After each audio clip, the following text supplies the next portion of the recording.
नमस्कार। प्रभा साक्षी news network पर आप सभी का स्वागत है। लोकसभा चुनाव के तहत जो 7 चरणों में चुनाव कराए जा रहे हैं, उसमें पहले चरण में उत्तर प्रदेश के पश्चिमी क्षेत्र की 14 सीटों पर मतदान होना है। ये जो पश्चिमी क्षेत्र है, ये बीजेपी के लिए 2019 के चुनाव में जो लोकसभा का चुनाव हुआ था और 2022 का जो विधानसभा चुनाव हुआ था, वो काफ़ी कठिन रहा था बीजेपी के लिए इस पश्चिमी क्षेत्र में। इसलिए बीजेपी 2024 में कोई कसर नहीं छोड़ रही है यहाँ पर सभी की सभी सीटें जीतने के लिए। हम आपको बता दें कि बीजेपी का मुकाबला जो है समाजवादी पार्टी और कांग्रेस के गठबंधन से है। खुद गृह मंत्री अमित शाह ने कमान संभाल ली है, रक्षा मंत्री राजनाथ सिंह ने कमान संभाल ली है और प्रधानमंत्री नरेंद्र मोदी भी अब कमान संभालने जा रहे हैं पश्चिमी उत्तर प्रदेश में। हम आपको बता दें कि आज गृह मंत्री अमित शाह मुजफ्फरनगर आए, उन्होंने डॉक्टर संजीव बालियान के समर्थन में जनसभा को संबोधित किया। अमित शाह इसके बाद उत्तर प्रदेश के मुरादाबाद पहुंचेंगे। मुरादाबाद वो जगह है जहां पर पिछली बार बीजेपी की हार हुई थी। देखना होगा कि बीजेपी इस बार वहां पर जीत की रणनीति कैसे बनाती है। आज मुरादाबाद में जब गृह मंत्री अमित शाह पहुंचेंगे तो वहां पार्टी के वरिष्ठ नेताओं के साथ चर्चा करेंगे, उनको चुनावी जीत का मंत्र देंगे और आसपास की जो अन्य सीटें हैं उस पर भी जीत कैसे हासिल की जाए उस पर भी पार्टी के नेताओं से मंत्रणा करेंगे। हम आपको बता दें कि रामपुर में भी बीजेपी उपचुनाव में जीती थी, तो वहां पर किस तरीके से आजम के गढ़ को जो ढाया था वो वापस वो जो आजम का गढ़ नहीं बनने पाए, इसके लिए भी आज अमित शाह पार्टी के नेताओं के साथ चर्चा करने वाले हैं, उनको जीत का मंत्र देने वाले हैं। हम आपको बता दें कि आज रक्षा मंत्री राजनाथ सिंह गाजियाबाद में हैं। उन्होंने जो बीजेपी प्रत्याशी हैं गाजियाबाद के अतुल गर्ग, उनके नामांकन के जो जनसभा थी उसको संबोधित किया। किस तरीके से मोदी और योगी सरकार ने उत्तर प्रदेश का कायाकल्प किया है, देश का कायाकल्प किया है, इसके बारे में उन्होंने विस्तार से मतदाताओं को जानकारी दी। और हम आपको बता दें कि गाजियाबाद में ही प्रधानमंत्री नरेंद्र मोदी 6 तारीख को रोड शो करने वाले हैं। हालांकि प्रधानमंत्री ने गाजियाबाद में पहले भी कई कार्यक्रम किए हैं, कई जनसभाओं को संबोधित किया है, लेकिन रोड शो उनका पहला होगा और इस रोड शो के माध्यम से बीजेपी अपनी ताकत भी दिखाना चाहती है। हम आपको ये बता दें कि पश्चिमी उत्तर प्रदेश में ही आज गौतम बुद्ध नगर संसदीय क्षेत्र में बीजेपी उम्मीदवार डॉक्टर महेश शर्मा ने भी अपना नामांकन दाखिल कर दिया है। तो पश्चिम में बीजेपी का पूरा फोकस है। बीजेपी ने अपनी सारी ताकत झोंक दी है। बीजेपी के सारे आला नेता यहाँ पर उतर रहे हैं और जिस तरीके से पार्टी नेताओं की जो जनसभाएं हैं वो लगातार आयोजित की जा रही हैं, प्रधानमंत्री के कार्यक्रम रखे जा रहे हैं, वो दिखा रहा है कि बीजेपी पहले चरण में पश्चिम में जो 14 सीटों पर चुनाव होने जा रहा है उसमें सभी की 14 सीटें जीतना चाहती है। मुख्यमंत्री योगी आदित्यनाथ भी सघन चुनाव प्रचार कर रहे हैं। आइए आपको दिखाते हैं आज रक्षा मंत्री राजनाथ सिंह जब गाजियाबाद में थे तो उन्होंने क्या बड़ी बातें कही हैं। लंबे अरसे के बाद गाजियाबाद की किसी सार्वजनिक सभा को संबोधित करने के लिए आप सबके सामने खड़ा हुआ हूं। लंबे समय के बाद आया हूं, फिर भी आप लोगों ने बहुत ही गर्मजोशी के साथ मेरा स्वागत किया है। फूलों की हार पहनाकर आपने स्वागत किया है, तालियां बजाकर आपने स्वागत किया है। लेकिन मैं जानता हूं भारत की परंपरा है और शिष्टाचार का तकाजा है, स्वागत और अभिनंदन कभी एक तरफा नहीं होना चाहिए। इसलिए मैं भी अपनी तरफ से शीश झुकाकर गाजियाबाद के सभी बहनों भाइयों का हार्दिक अभिनंदन करता हूं, आप सभी का स्वागत करता हूं।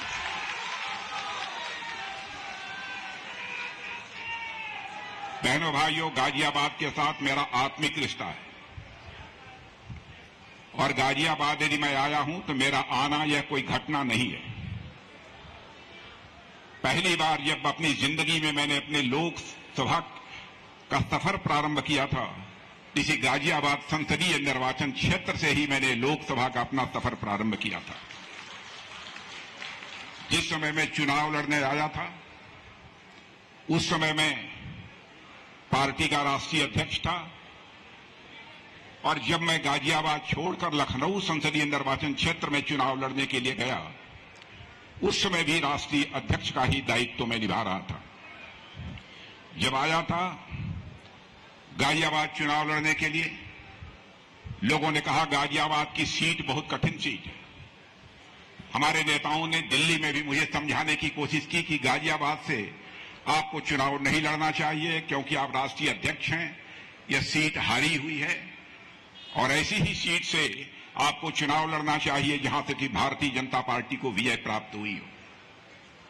लेकिन बहनों भाइयों, मैंने ठान लिया था, क्योंकि बहुत पुराना गाजियाबाद के साथ हमारा रिश्ता था, मैंने अपने नेताओं को भी कहा, मैं पूरी तरह से आश्वस्त हूं कि यदि मैं गाजियाबाद संसदीय निर्वाचन क्षेत्र का प्रत्याशी बन के चुनाव के मैदान में उतरूंगा तो वहां की जनता का मुझे आशीर्वाद प्राप्त होगा और भारी मतों से विजय प्राप्त करके मैं भारत की संसद में पहुंचूंगा। जो सोचा था वही हुआ। लगभग लाख वोटों से आप लोगों ने विजय दिलाई।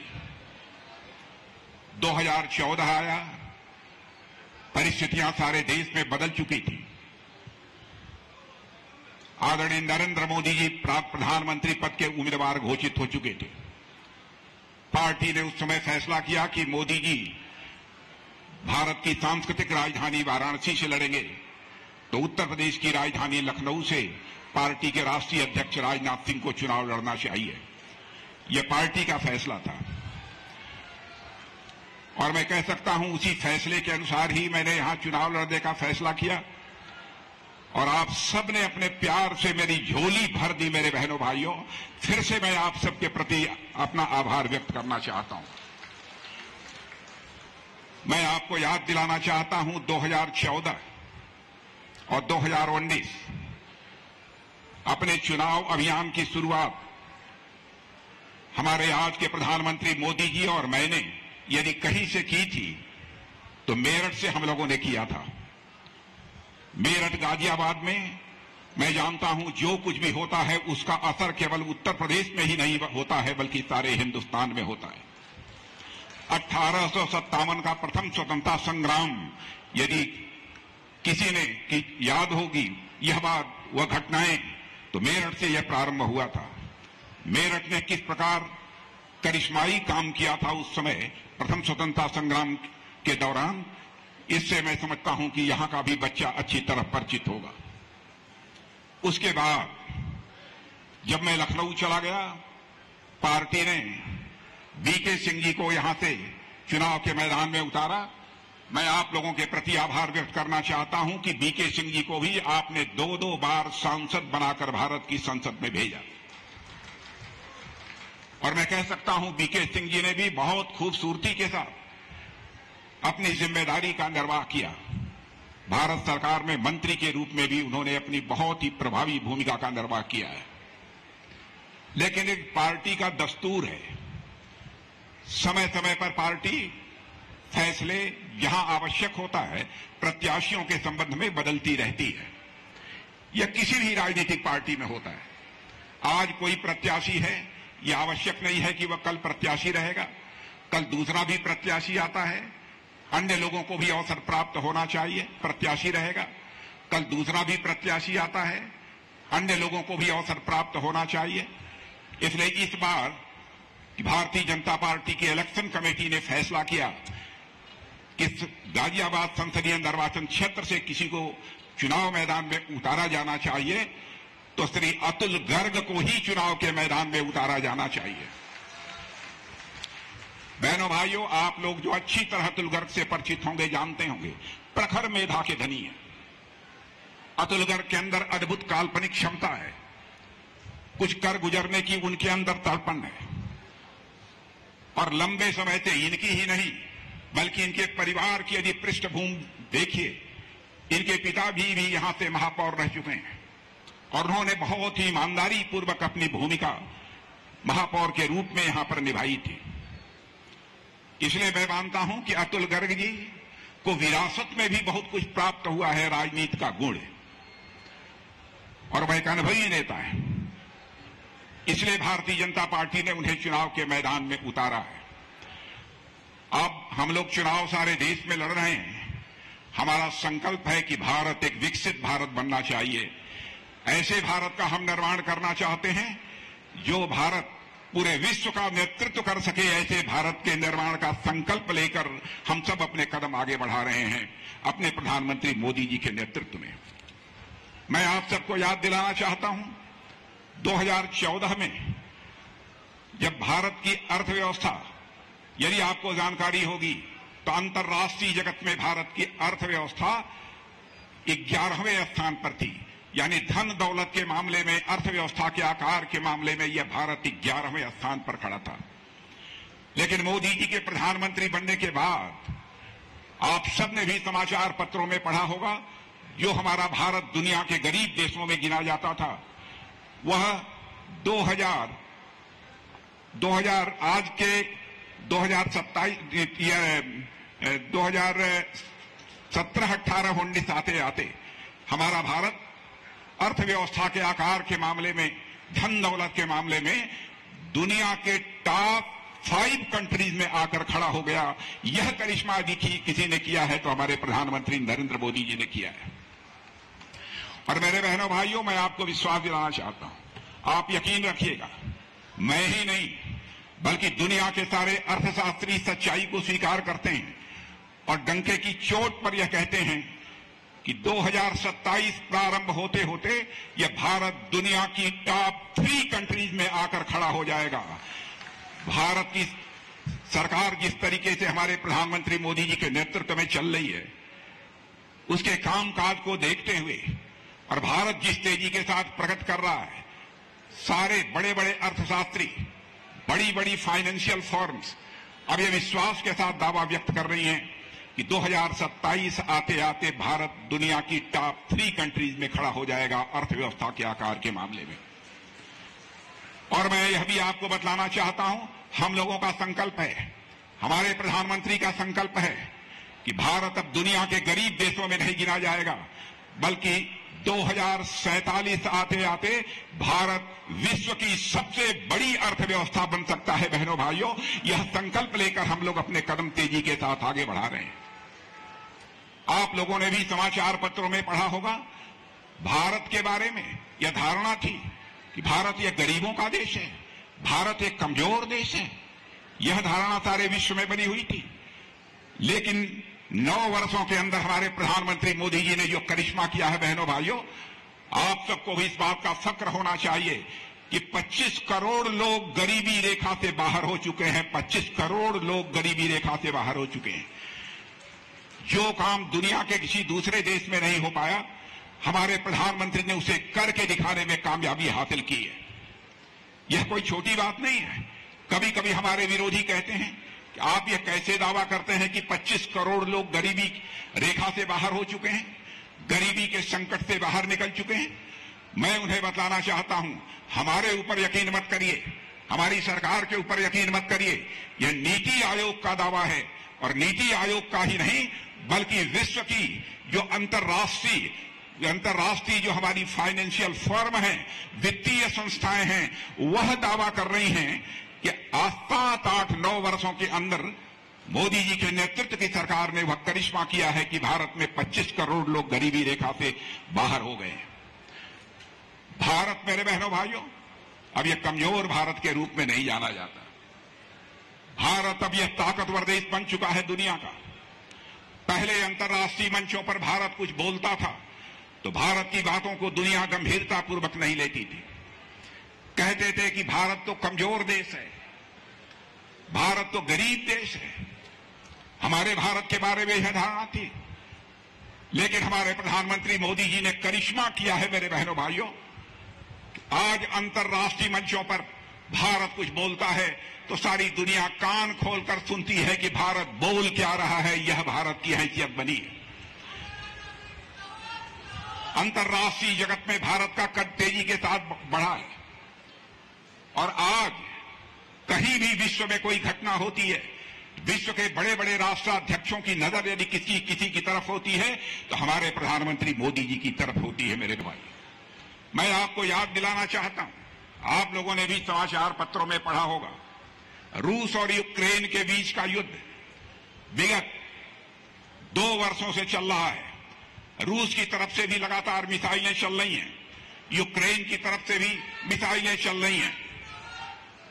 और जिस समय यह युद्ध रूस और यूक्रेन के बीच प्रारंभ हुआ था तो हमारे भारत के लगभग 24-25 हजार बच्चे जो यूक्रेन में पढ़ रहे थे, उनके माता पिता ने हमारे प्रधानमंत्री से मांग की कि मोदी जी चाहे जैसे भी हमारे बच्चों को आप वहां से यूक्रेन से बाहर निकालिए, क्योंकि इस बात की कोई गारंटी नहीं है कब कहां मिसाइल गिर जाए और हमारे बच्चे वहां पर बिल्कुल तबाह हो जाएं, बर्बाद हो जाएं, उनकी जिंदगी चली जाए। हर माता पिता को भारत में चिंता थी। बहनों भाइयों, दुनिया का कोई प्रधानमंत्री जिस काम को नहीं कर पाया, हमारे प्रधानमंत्री ने करके दिखा दिया। उन्होंने टेलीफोन घुमाया, रूस के राष्ट्रपति मिस्टर पुतिन से बात की और यूक्रेन के राष्ट्रपति मिस्टर जेलेंस्की से बात की। और इतना ही नहीं, दुनिया का जो सबसे ताकतवर देश अमेरिका माना जाता है, अमेरिका के राष्ट्रपति मिस्टर बाइडेन से बात की। और बहनों भाइयों, आपको फक्र होना चाहिए, 4.5 घंटे के लिए युद्ध रुक गया और हमारे 22,500 भारतीय बच्चे यूक्रेन से चलकर भारत आ गए। यह है भारत, यह है भारत। सारी दुनिया के राष्ट्राध्यक्ष भी कहते हैं 21वीं सदी दुनिया में किसी देश की है तो हमारे और आपके देश की, अब भारत की है। मेरे बहनों भाइयों, मैं उस संकट की भी आपको याद दिलाना चाहता हूं। कोरोना था। कोरोना के संकट से केवल भारत ही नहीं जूझ रहा था, बल्कि कोरोना के संकट से सारा विश्व जूझ रहा था। कोरोना का संकट जब भारत में पैदा हुआ तो उस समय आपको जानकर आश्चर्य होगा कि यह जो वैक्सीन लगाई जाती है, टीका जो लगाया जाता है कोरोना के इलाज के लिए, कोरोना को रोकने के लिए, यह वैक्सीन, यह टीका भारत में नहीं बनता था। हमारे प्रधानमंत्री मोदी जी ने यह संकल्प लिया कि यदि दुनिया के दूसरे देशों में कोरोना का यह वैक्सीन बन सकता है तो भारत में क्यों नहीं बन सकता। उन्होंने चटपट अपनी यात्रा बेंगलोर के लिए निश्चित की और बेंगलोर में जाकर वहां के वैज्ञानिकों से बातचीत करके भारत के वैज्ञानिकों का हौसला बढ़ाया। और आज आप फक्र के साथ कह सकते हैं कि हमारे वैज्ञानिकों ने भी जो संकल्प लिया उसे पूरा करके दिखा दिया। मेरे बहनों भाइयों, और हमारे वैज्ञानिकों ने इतनी वैक्सीन बनाई कि भारत के हर नागरिक को वैक्सीन की 2 डोज 3 डोज लग गई। और यहां तक कि दुनिया के 100 देशों को भी वैक्सीन मुहैया कराने का काम यदि किसी ने किया था तो भारत ने किया। यह है भारत की ताकत। सारी दुनिया पूरे आशा और विश्वास के साथ भारत की ओर देख रही है। बहनों भाइयों, जो काम हुआ है सचमुच वह करिश्माई काम हुआ है। अब आप चौड़ी चौड़ी सड़कें हाईवेज की देख रहे होंगे। आज के 10-15 वर्षों पहले भी देखा होगा आपने, आदरणीय अटल बिहारी वाजपेयी जी ने इसकी शुरुआत की थी। बाद में कांग्रेस की सरकार आने के बाद काम लगभग पूरी तरह से ठप हो गया था। प्रतिदिन केवल 8 और 9 किलोमीटर सड़कों का निर्माण हो रहा था, हाईवेज का निर्माण हो रहा था। आज आप सुनना चाहेंगे, कांग्रेस की हुकूमत में जहां केवल 8-9 किलोमीटर हाईवेज का निर्माण हो रहा था, मेरे बहनों भाइयों, आज 38 किलोमीटर हाईवेज का प्रतिदिन निर्माण हो रहा है। यह है हमारी सरकार का करिश्मा। विदेशी मुद्रा भंडार हमारा पूरी तरह से खाली पड़ा हुआ था। आज $642 बिलियन ये विदेशी मुद्रा भंडार, यह रिकॉर्ड है अपने में, वह भारत के पास है। रक्षा मंत्रालय की जिम्मेदारी प्रधानमंत्री जी ने मेरे कंधों के ऊपर सौंपी थी। आपको समाचार पत्रों के माध्यम से जानकारी मिल रही होगी, सीमा पर तैनात हमारे सेना के जवान किस प्रकार का करिश्माई काम कर रहे हैं। हमारे सेना के जवानों ने जो करिश्माई काम किया है, सारे विश्व को यह संदेश चला गया है मेरे बहनों भाइयों कि भारत अब कमजोर भारत नहीं रहा है, बल्कि भारत अब दुनिया का ताकतवर देश बन चुका है। भारत का यह चरित्र रहा है। भारत ने दुनिया के किसी देश पर न तो कभी कब्जा किया है और न तो भारत ने दुनिया के किसी देश के 1 इंच जमीन कभी हड़पने की कोशिश की है और न तो दुनिया के किसी देश पर भारत ने कभी आक्रमण किया है। लेकिन आज भारत ने अपनी वह हैसियत बना ली है कि बहनों भाइयों, यदि भारत की तरफ कोई आंख उठाकर देखने की कोशिश करेगा तो मुंहतोड़ जवाब उसका देने की कुव्वत यदि किसी के अंदर है तो हमारे सेना के जवान जो सीमाओं पर तैनात हैं उनके अंदर है। यह करिश्माई काम। पहले हम दुनिया के दूसरे देशों से टैंक, तोप, गोले, मिसाइल दुनिया के दूसरे देशों से खरीदते थे, आयात करते थे। लेकिन हमारे देश के वैज्ञानिकों ने करिश्मा किया है। अभी 1 दिन पहले ही आपने समाचार पत्रों में पढ़ा होगा, 2014 के पहले जहां केवल 800-900 करोड़ रुपए का एक्सपोर्ट होता था हथियारों का, दुनिया के दूसरे देशों को हम भेजते थे। आज हमारी यह हैसियत बन गई है कि हम तोप भी भारत की धरती पर बना रहे हैं, भारतीयों के हाथों से बना रहे हैं, गोले भी बना रहे हैं, भारत की धरती पर भारतीयों के हाथों बना रहे हैं, मिसाइल भी बना रहे हैं, भारत की धरती पर बना रहे हैं और भारतीयों के हाथों से यह मिसाइल बनाने का काम कर रहे हैं। और भारत की आवश्यकताओं को भी पूरा तो कर ही रहे हैं, लेकिन दूसरे दुनिया के दूसरे देशों को भी हम इसे एक्सपोर्ट कर रहे हैं, हम निर्यात कर रहे हैं। आपने पढ़ा होगा 21,000 करोड़ रुपए का निर्यात भारत ने किया है। तो गोले, मिसाइल, टैंक, फाइटर प्लेन, पहले ये कोई कल्पना नहीं करता था। ये सब तारे करिश्माई काम लगे। मेरे बहनों भाइयों, भ्रष्टाचार, मैं आपको याद दिलाना चाहता हूं कि जितने भी कांग्रेस की सरकारें रही हैं, आपने देखा होगा शायद ही ऐसी कोई सरकार रही हो कांग्रेस की जिस पर कि भ्रष्टाचार के आरोप न लगे हों। यहां तक कि 1-2 बार कांग्रेस के मंत्रियों को भ्रष्टाचार के आरोपों के कारण जेल की हवा खानी पड़ी थी। ऐसे हालात हो गए थे। और यहां तक कि प्रधानमंत्री राजीव गांधी जी, बहनों भाइयों, मैं किसी प्रधानमंत्री की कोई आलोचना नहीं करता हूं, क्योंकि मैं मानता हूं प्रधानमंत्री यह व्यक्ति नहीं होता है, संस्था होता है। मैं आलोचना नहीं करता हूं, लेकिन यहां पर राजीव गांधी जी की मजबूरी की मैं चर्चा करना चाहता हूं। राजीव गांधी जी ने एक बार कहा, मैं क्या करूं, मैं ऊपर से 100 पैसा भेजता हूं नीचे, लेकिन बामुश्किल लोगों की जेबों में केवल 14 पैसा 15 पैसा पहुंच पाता है। यह मजबूरी उन्होंने व्यक्त की। लेकिन आपने देखा उस चुनौती को जिससे कि कांग्रेस का कोई प्रधानमंत्री निपट नहीं पाया, उस चुनौती को स्वीकार करने का काम यदि किसी ने किया तो भारत के माता के सपूत नरेंद्र भाई मोदी ने किया। मेरे बहनों भाई, आज आधार, मोबाइल, जनधन की एक ऐसी ट्रीटी बना दी है कि मेरे बहनों भाइयों, आज यदि दिल्ली के बैंक से 100 पैसा चलता है तो 100 का 100 पैसा आपकी जेब में पहुंचता है। 1 पैसा भी भ्रष्टाचार की भेंट नहीं चढ़ने पाता। यह करिश्माई काम भी यदि किसी ने किया है तो हमारे प्रधानमंत्री ने किया है। आज कुछ राजनीतिक पार्टियों के मुख्यमंत्री, अन्य मंत्री भ्रष्टाचार में के आरोपों में जेल जा रहे हैं और मोदी जी के ऊपर आरोप लगाने की कोशिश की जा रही है कि राजनीतिक प्रतिशोध में ऐसा किया जा रहा है। बहनों भाइयों, यह सब सारी एजेंसियां स्वतः काम कर रही हैं। मैं आपसे पूछना चाहता हूं, क्या देश में भ्रष्टाचार रुकना चाहिए कि नहीं रुकना चाहिए? यदि हमारी सरकार बिना किसी आरोप के, बिना सबूत के यदि किसी को गिरफ्तार कर रही है, हमारी एजेंसियां गिरफ्तार कर रही हैं, किसी को लगता है कि हमारे ऊपर जुल्म हो रहा है, अत्याचार हो रहा है, तो क्यों नहीं जाते हैं कोर्ट में?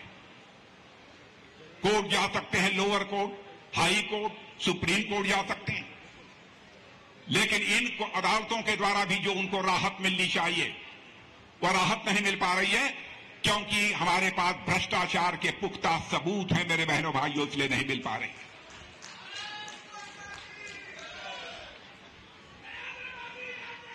अब यह कोई अब आरोप लगाने के लिए चाहे कोई जो भी आरोप लगा दे, और यह कांग्रेस के लोगों को और अन्य राजनीतिक पार्टी के लोगों को समझना चाहिए कि आप लोगों की सरकारों पर भ्रष्टाचार के आरोप पहले भी लगते रहे, लेकिन 10 वर्ष का समय गुजर गया, हमारी सरकार के ऊपर एक भी भ्रष्टाचार का आरोप नहीं लगा। हमारे उत्तर प्रदेश में योगी जी जिस तरीके से सरकार चलाने का काम कर रहे हैं, बहनों भाइयों, मैं समझता हूं उसकी जितनी भी प्रशंसा की जाए वह कम है। अपराधियों के हौसले पस्त हैं मेरे बहनों भाई। विकास का चक्का उत्तर प्रदेश में भी तेजी के साथ आगे बढ़ रहा है। यह सब हो रहा है तो हमारे प्रधानमंत्री मोदी जी के आशीर्वाद से, उनके दृढ़ संकल्प के कारण और योगी जी के अथक परिश्रम के कारण ही यह सब सारी चीजें यहां पर हो रही हैं। हालात अब धीरे धीरे सारे हिंदुस्तान में तेजी के साथ मेरे बहनों भाइयों बदल रहे हैं। और मैं कहना चाहता हूं कि भारत का कद सारी दुनिया में ऊंचा हुआ है। मेरे बहनों भाइयों, भारत का कद सारी दुनिया में बढ़ा है। और आज मोबाइल के माध्यम से रियल टाइम डिजिटल ट्रांजैक्शन, यानी मोबाइल के माध्यम से जो आज लेन देन का काम हो रहा है, आपको जानकर खुशी होगी कि सारी दुनिया में डिजिटल लेन देन, डिजिटल ट्रांजैक्शन जिसे बोलते हैं, जो हो रहा है, सारी दुनिया का लगभग आधा यानी लगभग 46% यदि कहीं पर हो रहा है तो यह भारत के अंदर हो रहा है। और यही कारण है कि भ्रष्टाचार पर काफी हद तक हम काबू पाने में कामयाब रहे हैं। यह करिश्मा है भारत का। क्या क्या नहीं किया हमारी सरकार ने। 4 करोड़ से अधिक लोगों को जिनके पास अपना सिर ढकने के लिए छत नहीं था, उनको छत मुहैया कराने का काम आजाद भारत के इतिहास में पहली बार हमारे प्रधानमंत्री ने किया। शौचालय बनना चाहिए। 10 साल में 11 करोड़ से अधिक शौचालय बनाने का काम यदि किसी सरकार ने किया तो मोदी जी के नेतृत्व की सरकार ने किया है। जब पहले शौचालय बनाना उन्होंने प्रारंभ किया तो हमारे कांग्रेस के कुछ दोस्त कहते थे, क्या यह सरकारों का काम है कि वह शौचालय बनाए? बहनों भाइयों, गरीब परिवारों की माताएं बहनें नित्य क्रिया के लिए उन्हें बाहर जाना पड़ता था। आलीशान महलों में रहने वाली चाहे मां बहन हो, चाहे झोपड़ी में रहने वाली मां बहन हो, सबकी इज्जत है, सबकी प्रतिष्ठा है, उसके सम्मान है और उसकी सुरक्षा करना यह हमारी सरकार की जिम्मेदारी है। बहनों भाइयों, इस संकल्प के आधार पर हमारे प्रधानमंत्री ने यह फैसला किया। लंबे समय से कांग्रेस की हुकूमत इस हिंदुस्तान में थी। 19,000 गांव ऐसे पड़े हुए थे जहां पर कि लोगों ने बिजली की रोशनी नहीं देखी थी। आज हिंदुस्तान का कोई गांव शेष नहीं बचा है जहां पर कि रोशनी न पहुंच गए। राशन के लिए, राशन लेने आप में से भी बहुत सारे लोग जाते होंगे राशन की दुकानों पर। घंटों आपको इंतजार करना पड़ता था, लेकिन आज आधार का अंगूठा मशीन पर दबाइए, लगाइए और क्षण भर में अपना राशन पाइए और घर जाइए। यह सुविधा भी पहली बार इस आजाद भारत में किसी ने मुहैया कराई है तो हमारे प्रधानमंत्री ने मुहैया कराई। कई जीवन बीमा की योजनाएं उन्होंने जिस तरीके से प्रारंभ की है उससे भी आप अच्छी तरह परिचित हैं। दिल की बीमारी, मैं जानता हूं आजकल दिल की बीमारी भी बहुत होती है। दिल की बीमारी में जो स्टंट लगता है वह पहले लगभग 1 लाख रुपए में मिलता था, 1 लाख रुपए में। और आज आपको जानकर करिश्मा होगा कि हमारी सरकार के संकल्प के कारण आज 7,500 रुपए में स्टंट लोगों को प्राप्त होता है और लोगों की जिंदगी बचाई जा रही है बड़ी संख्या में। सस्ते दर पर दवाइयां जन औषधि केंद्रों पर उपलब्ध हो रही हैं। यानी जो दवा सामान्य दुकान पर 100 पैसे में मिलती है, जन औषधि केंद्र पर चले जाइए, वही दवा आपको 80 रुपए में मिलेगी। बहनों भाइयों, काम बहुत सारे हैं। मैं सारे कामों की यदि गणना करना प्रारंभ करूं तो एक लंबा समय लगेगा, लेकिन यही कहना चाहता हूं भारतीय जनता पार्टी के संबंध में कि बहनों भाइयों, हम जो कहते हैं वह करते हैं। और मैं आपको याद दिलाना चाहता हूं, जब हम लोग जनसंघ के रूप में काम कर रहे थे उस समय जो हम लोगों ने अपने चुनावी घोषणा पत्र में कहा था वही चीज हम बार बार दोहराते रहे। लोग यह कहते थे, यह जनसंघ वाले जब हम भाजपा बन गए, बीजेपी बन गए, तब भी यदि वही बातें हम दोहराते रहे तो लोग कहते थे कि बराबर एक ही रट यह बीजेपी वाले लगाए रहते हैं। मैं आपको याद दिलाना चाहता हूं, उस समय भी हम कहते थे कि जिस दिन भारत की संसद में हमको स्पष्ट बहुमत मिल जाएगा, अयोध्या की धरती पर भव्य राम का मंदिर बनने से दुनिया की कोई ताकत हमें रोक नहीं पाएगी।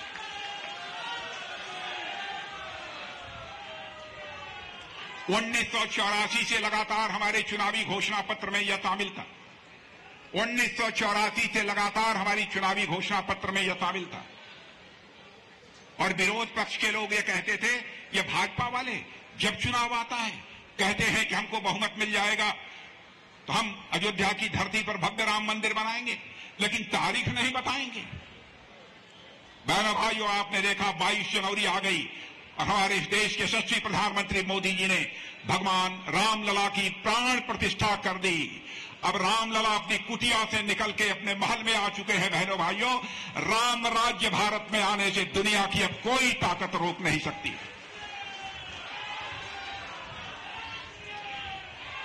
जो हम लोगों ने कहा वह हम लोगों ने किया। हम लोगों ने कहा था हमारी सरकार बनेगी, हम 3 तलाक की प्रथा को समाप्त करेंगे।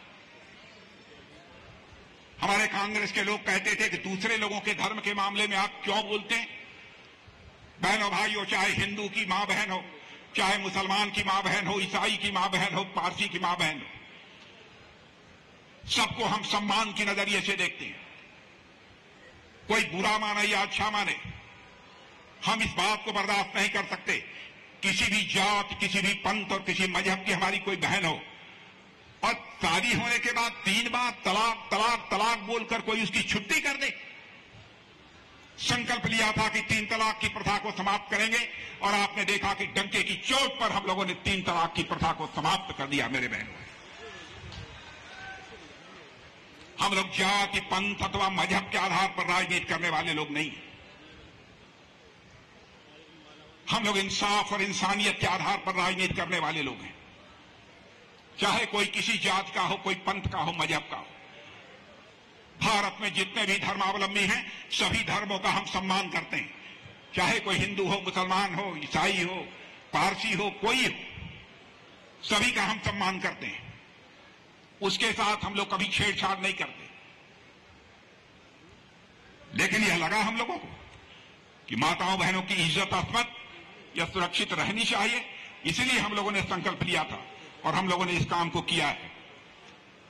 हम लोगों ने कहा था हमारी सरकार बनेगी तो हम नागरिकता का कानून बनाएंगे। और मैं आपको बतलाना चाहता हूं, गृह मंत्री बनने के बाद मैंने यह सिलसिला प्रधानमंत्री जी से बात करके प्रारंभ किया था। लेकिन राज्यसभा में स्पष्ट बहुमत होने के बाद न होने के कारण लोकसभा में तो वह बिल पास हो गया था, लेकिन राज्यसभा में पास नहीं हो पाया। बाद में हमारे मित्र अमित जी जब गृह मंत्री बने तब उन्होंने इस जिम्मेदारी को अपने कंधों पर लिया और नागरिकता का कानून संसद के दोनों सदनों में पूर्ण बहुमत के साथ बहनों भाइयों पारित हो गया। अब विपक्ष के लोग हमारे मुस्लिम भाइयों के अंदर यह भ्रम पैदा करने की कोशिश करते हैं कि अब आपको देश के बाहर निकाल दिया जाएगा। मैं अपने मुस्लिम भाइयों को बतलाना चाहता हूं, यकीन रखना आप, वसुधैव कुटुंबकम की अवधारणा में विश्वास करने वाले हम लोग हैं। पूरा विश्व ही हमारा परिवार है, इसमें विश्वास करने वाले हम सब सारे लोग हैं। कोई चाहे किसी भी जात में पैदा हुआ हो, किसी पंथ में पैदा हुआ हो, किसी मजहब और धर्म को मानने वाला क्यों न हो, हम सभी को अपना परिवार का सदस्य मानते हैं। भारत का जो रहने वाला मुसलमान है, किसी की नागरिकता नहीं जाने वाली है। बहनों भाइयों, हमारे विरोधियों के द्वारा इस प्रकार का भ्रम पैदा किया जा रहा है। आप जाकर मुस्लिम भाइयों को भी बतलाइए। मुझे याद है कि गृह मंत्री रहते हुए मैंने कई पाकिस्तान के रहने वाले मुस्लिम भाई जो भारत में नागरिकता चाहते थे, उनको नागरिकता मुहैया कराई है। पाकिस्तान क्या दूसरे देशों का कोई व्यक्ति किन्हीं कारणों से, यदि कारण उचित है, भारत की नागरिकता स्वीकार करना चाहता है, हम उसको भारत की नागरिकता देते हैं। कई ऐसे महत्वपूर्ण काम जो हम लोगों ने कहा था वह करके दिखाया। क्या कभी आपने सोचा था इस देश में कोई सरकार आएगी और कहेगी कि 5 लाख रुपए तक आपका मुफ्त इलाज होगा? मैं आंकड़े दे रहा हूं, 41 करोड़ से अधिक लोगों का मुफ्त इलाज हो चुका है। बहनों भाइयों, झोपड़ी में रहने वाला भी कोई मां हो, बहन हो, भाई हो, यदि बीमार हो जाएगा तो धन के अभाव में उसका इलाज न हो पाए, ऐसा अब नहीं होने पाएगा। बहनों भाइयों, 1 साल में यदि 5 लाख रुपए में उसका इलाज नहीं होगा तो फिर से 5 लाख रुपया सरकार खर्च करेगी। बहनों भाइयों, ऐसी आयुष्मान भारत की योजना हमारी सरकार ने प्रारंभ किया। जिन योजनाओं के बारे में किसी ने कभी सोचा नहीं था, इस प्रकार की योजनाएं हमारे देश में प्रारंभ हुई हैं। सब मिला जुलाकर कहना हो तो मैं कह सकता हूं, हमारे प्रधानमंत्री मोदी जी का ट्रैक रिकॉर्ड मेरे बहनों भाइयों शानदार है। मोदी जी के सरकार के ट्रैक रिकॉर्ड पर कोई मां का लाल चाहे देश का हो अथवा विदेश का हो कोई सवाल या निशान नहीं लगा सकता। सर्वत्र सारी दुनिया में इसकी सराहना हो रही है। आपने देखा होगा माताएं बहनें, बलात्कार की घटनाएं हो जाती थी, अपराधी छूट जाते थे। हमारी सरकार ने यह फैसला किया माताओं बहनों की इज्जत को ध्यान में रखते हुए यदि कहीं पर कोई रेप की घटना हुई और वह सिद्ध हो गई तो बहनों भाइयों फांसी की सजा दी जाएगी, फांसी की सजा दी जाएगी, उन्हें माफ नहीं किया जाएगा। भारत के ऋषियों और मनीषियों ने कहा है कि यत्र नार्यास्तु पूज्यन्ते तत्र देवता रमन्ते। जिस देश में नारियों की पूजा होती है वहां देवता रमण करते हैं। ऐसे साहसिक कदम इसके पहले की सरकारों ने क्यों नहीं उठाया? इसलिए नहीं उठाया, चिंता इस बात की रहती थी कहीं हमारा वोट बैंक खिसक न जाए, कहीं लोग हमसे नाराज न हो जाएं। बहनों भाइयों, राजनीति केवल सरकार बनाने के लिए नहीं की जानी चाहिए। राजनीति की जानी चाहिए तो देश बनाने के लिए राजनीति की जानी चाहिए। और यह काम यदि कोई राजनीतिक पार्टी इस समय देश में कर रही है तो भारतीय जनता पार्टी कर रही है। इसलिए मैं आप सबसे अपील करने यहां पर आया हूं कि मेरे बहनों भाइयों, इंडी अलायंस कई राजनीतिक पार्टियों ने फैसला किया हमारे विरोध के, राजनीतिक पार्टियों ने। अब हम लोग मिलजुल कर चुनाव लड़ेंगे, बीजेपी को हराएंगे, बीजेपी को पटकनी देंगे। आप देख रहे हैं कि इनके निजी स्वार्थ हैं, आपस में मिलजुल कर भी ये भारतीय जनता पार्टी का मुकाबला नहीं कर पा रहे हैं, ये एनडीए का मुकाबला नहीं कर पा रहे हैं, तो भारतीय जनता पार्टी कर रही है। इसलिए मैं आप सबसे अपील करने यहां पर आया हूं कि मेरे बहनों भाइयों, इंडी अलायंस कई राजनीतिक पार्टियों ने फैसला किया हमारे विरोध के, राजनीतिक पार्टियों ने। अब हम लोग मिलजुल कर चुनाव लड़ेंगे, बीजेपी को हराएंगे, बीजेपी को पटकनी देंगे। आप देख रहे हैं कि इनके निजी स्वार्थ हैं, आपस में मिलजुल कर भी ये भारतीय जनता पार्टी का मुकाबला नहीं कर पा रहे हैं, ये एनडीए का मुकाबला नहीं कर पा रहे हैं। मुझे पूरा विश्वास है कि इस देश की जनता उनको भी मोए मोए कर देगी, यानी टाई टाई फिट कर देगी इंडिया अलायंस को भी, पक्का विश्वास है। अतुल गर्ग जी को बहुत सोच समझकर भारतीय जनता पार्टी ने चुनाव के मैदान में उतारा है। आपने सारे विधायक यहां पर जो बनाए सभी अपनी जिम्मेदारी का निर्वाह कर रहे हैं। हमारे सुनील शर्मा जी बड़े पुराने विधायक, कई बार विधायक रह चुके हैं, गाजियाबाद का सम्मान किया हमारी प्रदेश की सरकार ने, और सुनील शर्मा जी को छोटा मोटा मंत्री नहीं बनाया बल्कि कैबिनेट मंत्री बनाया है उत्तर प्रदेश सरकार में। वैसे ही हमारे अजीत पाल त्यागी जैसे डायनेमिक विधायक, नंद किशोर गुर्जर जैसे गतिशील विधायक, धर्मेश तोमर जी जैसे विधायक अपनी जिम्मेदारी का निर्वाह कर रहे हैं। और हमारी यहां की महापौर प्रथम नागरिक सुनीता जी की तो बातें ही छोड़िए। हमारे सुनीता दयाल जी से कोई टकरा कर तो देखे।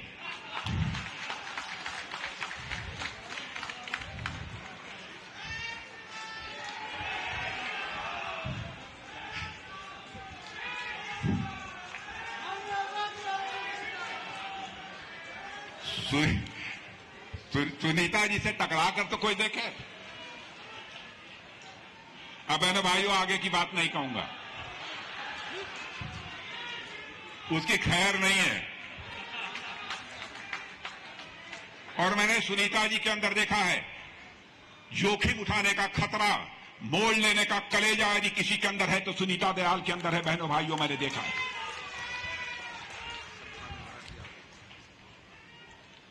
तो ऐसे ऐसे लोगों को आपने बहुत सोच समझकर, नाप तोल कर अपना जनप्रतिनिधि बनाया है। आप सबकी इस जागरूकता के लिए भी मैं आप सबको बधाई देना चाहता हूं। और जब 2009 में भारतीय जनता पार्टी की हालत सारे देश में अच्छी नहीं थी, तब आपने, मैं एकदम जोखिम लेकर यहां पर आया था, सब लोग मुझे डरा रहे थे, लेकिन बहनों भाइयों आप लोगों ने भारतीय जनता पार्टी की झोली भर दी 2009 में भी, और मुझे सांसद बनाकर भारत की संसद में भेजा। और तब से जो सिलसिला जो हमारा लोकसभा का प्रारंभ हुआ वह आज भी जारी है।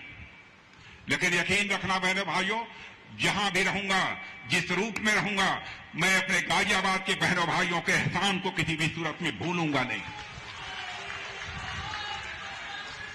जब भी जिसने समय मांगा है,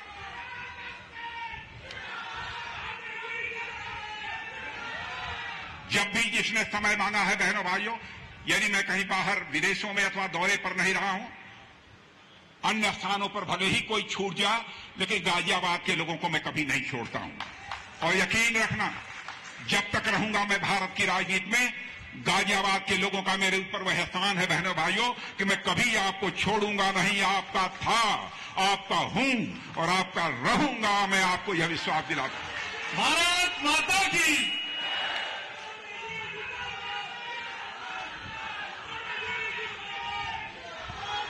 और आपको जानकर यह खुशी होगी, सार्वजनिक सभाएं प्रारंभ हो रही हैं सारे देश भर में। हम 3-4 लोगों को सारे देश का दौरा करना होगा। हमारे भी दौरे प्रारंभ हो रहे हैं, लेकिन मैंने यह तय किया था कि अपना पहला सार्वजनिक सभा का कार्यक्रम यदि कहीं पर करूंगा, उस बहनों भाइयों के बीच करूंगा जिन बहनों भाइयों ने पहली बार मुझे लोकसभा में भेजने का काम किया था, यानी गाजियाबाद से करूंगा। और आपके बीच आया हूं बहनों भाइयों। गाजियाबाद में इस बार रिकॉर्ड टूटना चाहिए। मैं मानकर जाऊं कि टूटेगा, पक्का? नहीं, इधर के लोग नहीं बता रहे। पक्का? हाथ उठा के बतलाइए, पक्का? अतुल जी, ऐसा है, आप लोगों ने कह दिया है पक्का जीतेंगे, आप पक्का जीतेंगे। लेकिन मैं अतुल जी से एक बात और मैं कहूंगा, यहां चुनाव जीतने के बाद, भारी मतों से विजय प्राप्त करने के बाद, ये कह रहे हैं 8 लाख से, लेकिन अतुल जी को मैं कहूंगा कि चुनाव जीतने के बाद एक बार मेरे बहनों भाइयों फिर से मुझे यहां बुला लेना, फिर से बुला लेना।